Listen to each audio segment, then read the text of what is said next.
Karibu katika somo letu siku hii ya leo tunapoongea kuhusu kujazwa na Roho Mtakatifu. Ni vizuri kuweza kuelewa kama Mkristo umuhimu wa kuweza kujazwa na Roho Mtakatifu.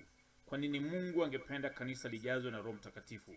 Ningependa tuanze somo letu katika kitabu cha Matendo ya Mitume, mlango wa 2 kuanzia mstari wa 1. Neno lake Mungu lasema hivi: hata ilipotimia siku ya Pentekoste, walikuwako wote mahali pamoja. Lakini Mungu aliendelea kusema mstari wa 2 kwamba kukaja ghafla tokea mbinguni uvumi kama uvumi wa upepo wa nguvu ukienda kasi, ukaijaza nyumba yote waliokuwa wameketi. Tunapoendelea kuongea kuhusu kujazwa Roho Mtakatifu, ningependa tuweze kuwa na vile neno la Mungu linavyoeleza vile Roho Mtakatifu alivyoshuka. Maandiko yasema walipokuwa wako katika nyumba wamekusanyika pamoja, kukaja ghafla toka mbinguni uvumi kama uvumi wa upepo. Kwa hivyo kulitoka uvumi kama uvumi wa upepo wa nguvu ukienda kasi, ukaijaza nyumba yote. Kwa hivyo tunaona nyumba yote ilijazwa. Ningependa tuangalie vitu vingapi vilijazwa. Ya kwanza ni nyumba ilijazwa, ukaijaza nyumba yote waliokuwa wameketi. Maandiko yasema mstari wa 3 ya kuwa kukawatokea ndimi zilizogawanyika kama ndimi za moto uliowakalia kila mmoja wao. Baada ya nyumba kuwa imejazwa na upepo kama nguvu uliokuwa ukienda kazi umeijaza nyumba ile, maandiko yanasema kukatokea ndimi zilizogawanyikana na ndimi za moto uliowakalia kila mmoja wao. Kwa hivyo kila mmoja aliyekuwa katika chumba kile, watu 120, wote ndimi za moto ziliwakalia kila mmoja wao.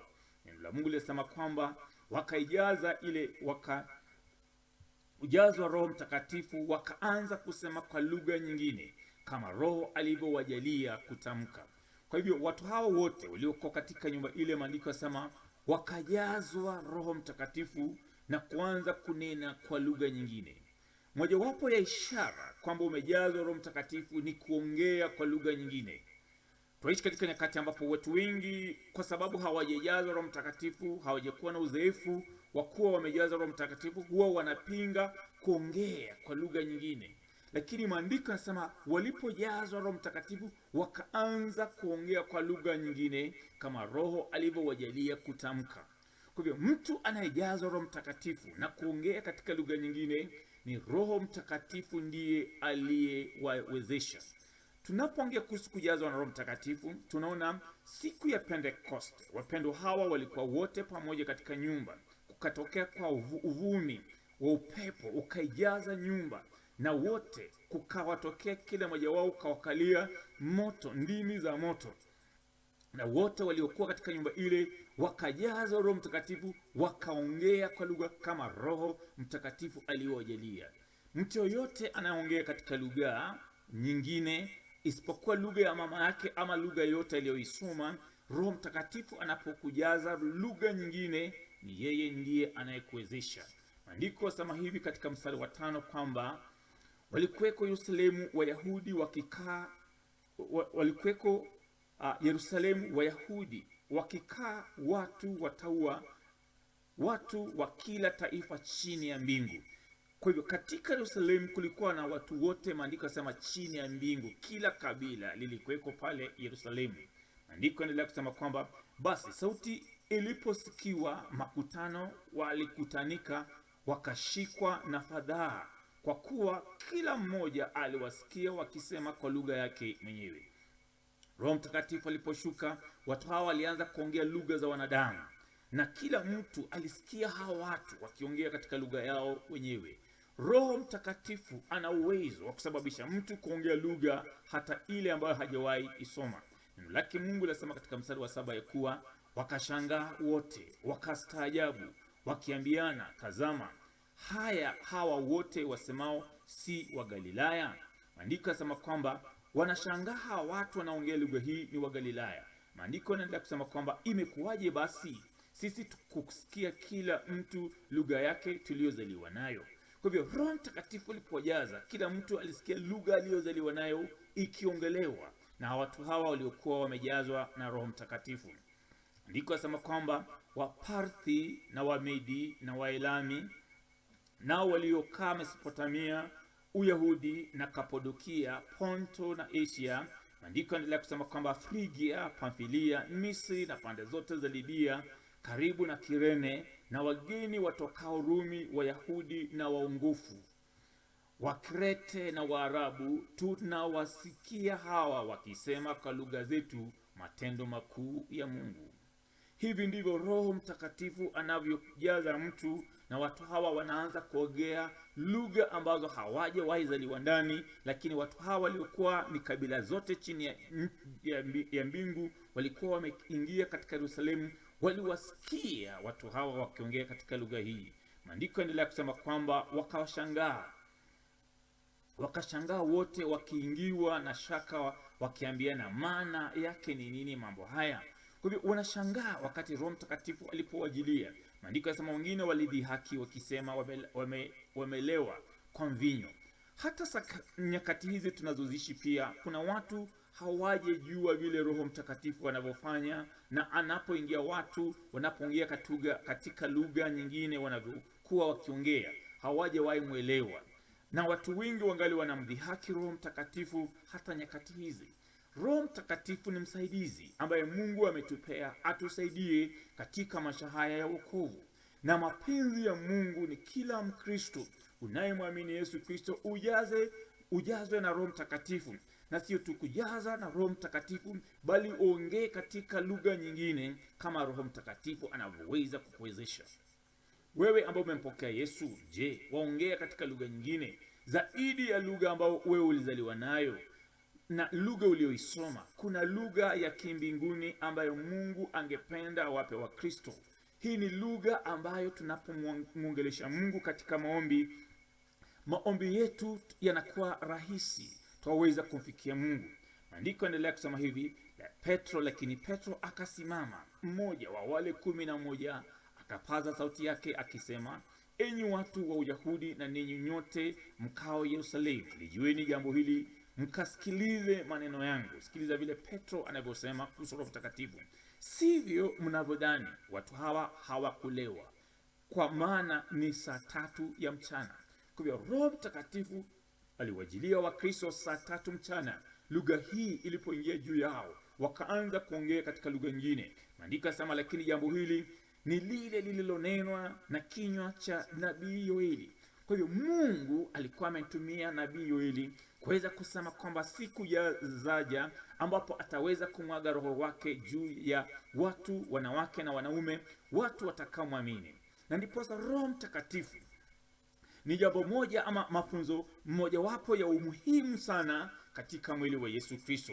Maandiko yanasema itakuwa siku za mwisho, huu ulikuwa ni unabii wa Yoeli, asema Mungu, nitamwagia watu wote roho yangu, na wana wenyu na binti zenyu watatabiri, na vijana wenyu wataona maono, na wazee wenu wataota ndoto. Kwa hiyo Mungu ndiye alikuwa ametabiri kwamba siku zaja ambao ataweza kutumwagia roho watu wake wote, na wana wetu na binti zetu watatabiri, na vijana wataona maono, na wazee wataota ndoto. Kwa hivyo Mungu ndiye aliahidi Roho Mtakatifu katika siku hizi kuweza kukuja juu yetu. Maandiko yanaendelea kusema mstari 18, naam, na siku zile nitamwagia watumishi wangu wanaume na wanawake roho yangu, nao watatabiri. Andika sama mstari 19, nami nitatoa ajabu katika mbingu juu na katika ishara chini, damu na moto na mvuke wa moshi. Kwa hiyo Mungu anasema kuhusu Roho Mtakatifu atakapokuja mambo yatakayotendeka. Kwa hiyo Roho Mtakatifu, maandiko yanavyosema, kwa nini twamkubali, twamhitaji Roho Mtakatifu? Ni nani anayeweza ama anaweza kustahili kupokea Roho Mtakatifu? Katika kitabu cha Matendo ya Mitume, mlango huu tunaoendelea kusoma, mstari huu wa 2:38, maandiko yanasema hivi, Petro akawaambia, tubuni mkabatizwe kila mmoja wenu kwa jina lake Yesu Kristo mpate ondoleo la dhambi, nanyi mtapokea kipawa cha Roho Mtakatifu. Kwa hivyo Petro baada ya kuhubiriwa wapendwa hawa, anawaambia waweze kutubu, waweze kupokea karama ya Roho Mtakatifu, maana hiyo ndio njia ya kuweza kupokea Roho Mtakatifu. Mtu anapotubu dhambi zake na kumrejelea Mungu, ana uwezo ama amehitimu kujazwa Roho Mtakatifu. Mungu angependa tujazwe Roho Mtakatifu, na kila Mkristo ajazwe Roho Mtakatifu. Ahadi hii ni ya kina nani? Maandiko yanasema mstari wa 39 ya kuwa kwa kuwa ahadi hii ni kwa ajili yenu, kwa watoto wenu, na kwa watu wote walio mbali, na kwa wote watakaoitwa na Bwana wetu wamjie. Kwa hivyo Petro akawaambia kwamba Roho Mtakatifu ni ahadi kwa ajili yetu. Kila Mkristo, kila mtu anayemwamini Yesu, Mungu angependa ujazwe na Roho Mtakatifu, kwa maana ahadi hii ni kwa ajili yetu, yenu, na kwa watoto wetu, na kwa watu wote walio mbali, na wote watakaoitwa na Bwana Mungu watu wamjie. Kwa hivyo mtu yoyote ambaye amemjia Yesu, Roho Mtakatifu ni ahadi ambayo Mungu ametupea. Maandiko yanasema akawashuhudia, huyu ni Petro, kwa maneno mengine mengi sana, kuwaonya akisema, jiokoeni na kizazi hiki chenye ukaidi. Kama Petro aliweza kuambia kizazi chake watu wajiokoe na kizazi cha ukaidi, saa hizi wakati huu ambapo tunaona maovu mengi yameendelea, je, tunahitaji Roho Mtakatifu namna gani atuokoe na kizazi hiki kilicho cha ukaidi? Mungu angependa akujazwe Roho Mtakatifu, wewe uliyemwamini Yesu Kristo. Sikiliza vile Yesu Kristo anavyosema kuhusu Roho Mtakatifu katika kitabu cha Yohana mlango wa 16 mstari wa 12. Yohana 16 mstari wa 12, Yesu Kristo asema hivi, sikiliza, anasema hivi, hata bado ninayo mengi ya kuambia, lakini hamwezi mkayastahimili hivi sasa. Kwa hivyo Yesu Kristo anaongea kuhusu, ana mambo mengi ya kutuelezea, lakini wanafunzi wake hawangeweza kustahimili. Anaendelea kusema, lakini yeye atakapokuja, huyo Roho wa kweli, atawaongoza awatie kwenye kweli yote, kwa maana hata nena kwa shauri lake mwenyewe, lakini yote atakayoyasikia atayanena, na mambo yote yajayo atawapasha habari zake. Kwa hivyo Yesu Kristo anatuambia kwamba Roho atakapokuja, kwamba yule Roho atatuongoza, atutie kwenye kweli yote. Kuna uwezekano kama kanisa tutembee katika ukweli wote. Kwa sababu gani? Roho Mtakatifu amekuja kutuongoza katika ukweli wote. Tunaishi katika nyakati ambapo watu wasema uwezi ukajua ukweli wote, lakini Kristo anasema atakapokuja huyo Roho wa kweli atatuongoza, atutie katika kweli yote, na kwa maana hata nena shauri lake mwenyewe. Roho Mtakatifu haongelei mambo yake mwenyewe, lakini yote atakayosikia atayanenda, mambo yale yajayo atatupasha habari zake. Mungu angependa mambo yatupate kigafla. Roho Mtakatifu angependa amjilie kila Mkristo, atujulisha hata yale mambo yajayo. Kristo anasema Roho Mtakatifu atakapokuja, yeye atanitukuza mimi, kwa kuwa atatwaa kati yaliyo yangu na kuwapa habari. Kwa hivyo Roho Mtakatifu anatoa yale yaliyo Yesu, anachukua yale ya Yesu na anatuletea ufahamu huu ili tuweze kuwa nao na kuweza kujua. Maandiko yanasema katika kitabu cha Matendo Mitume mlango wa 1 mstari wa 8 ya kuwa, lakini mtapokea nguvu akisha kuajilia juu yenu Roho Mtakatifu, nanyi mtakuwa mashahidi wangu katika Yerusalemu na katika Uyahudi wote na Samaria na hata mwisho wa nchi. Mungu angependa tuwe mashahidi. Kristo angependa utembee kwa ujasiri ukishuhudia habari za Yesu Kristo. Kanisa tutatembea kwa ujasiri tutakapomkumbatia Roho Mtakatifu, maana atakapokuja juu yetu, maandiko yasema tutapokea nguvu akisha kutujilia Roho Mtakatifu, nanyi mtakuwa mashahidi wangu katika Yerusalemu na katika Uyahudi yote na Samaria na hata mwisho wa nchi. Mungu angependa tuelewe, Roho Mtakatifu anapokujia wewe una uwezo, umepewa nguvu ya kuweza kuwa shahidi wake Yesu Kristo. Roho Mtakatifu angependa atujaze Wakristo wote tuweze kuenenda katika ujasiri, maana nguvu za Roho Mtakatifu zimekuja. Tusikae kama kanisa ni kana kwamba tunangojea uwezo na nguvu fulani. Tayari Roho Mtakatifu ameshakuja, na kila anamwamini Yesu Kristo ana uwezo kutembea katika nguvu hizi za Roho Mtakatifu.